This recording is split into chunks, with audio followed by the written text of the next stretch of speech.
Next, East Midlands Today can reveal that there's been a sharp increase in the number of people found sleeping rough in Nottingham in the last year. Outreach teams have dealt with almost 400 people who were living on the streets or in sheds and derelict buildings. And this programme has discovered that some rough sleepers are agency workers with jobs who can't afford to pay the rent. Our social affairs correspondent Jeremy Ball has been investigating. Katie and Jason are chasing shadows. Morning, Dave. It's 5 a.m. when the street outreach team start searching for people who've hit rock bottom. You all right? They spot this woman sleeping in a fire exit. They've had a call to say someone else is living rough in this abandoned house. And at these derelict garages, two men are fast asleep. You came here, sir? At the minute we're checking on welfare, health. It's an incredibly dangerous way to live. It's not acceptable that anybody should have to live like that. But unfortunately, the reason that we exist is that people do. What's going on? This is a hidden problem, and the most recent official count found only 9 rough sleepers in Nottingham. But that's just a single snapshot.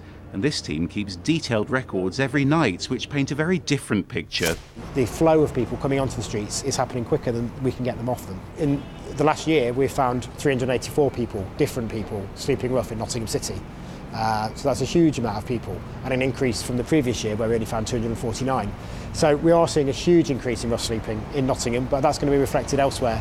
And that's a consequence of, a loss of services, a loss of frontline services. Morning, Tim. People are just reaching crisis.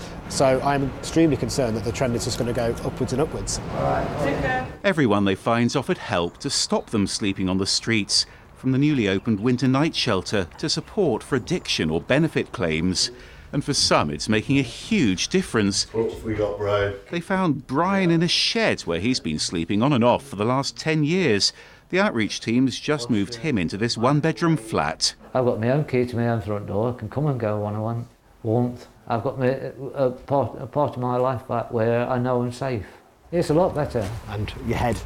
Brian was discovered in a place like this, where 2 Polish men are still sleeping in woodland behind the Nottingham Ring Road. Incredibly, the man in this shed was about to get up for work. Hi, Jan. It's a growing problem for migrant workers who aren't entitled to housing benefit, but sometimes can't afford to pay rent. What we find is that people have a lot of low-paid agency-type work, maybe 0-hours contracts as well. So the work doesn't actually give them enough to secure sort of long-term accommodation. And some people are only here for a short amount of time. They're here to earn a little bit of money and then return. They haven't actually come to settle in the UK. The winter night shelter. Some down-and-out foreign nationals simply want to go home, and the Nottingham outreach teams helped around 300 of them to return. Morning. But many other rough sleepers are from towns and cities here in the East Midlands. And for some, it's simply a lifestyle choice. Jeremy Ball, BBC East Midlands Today.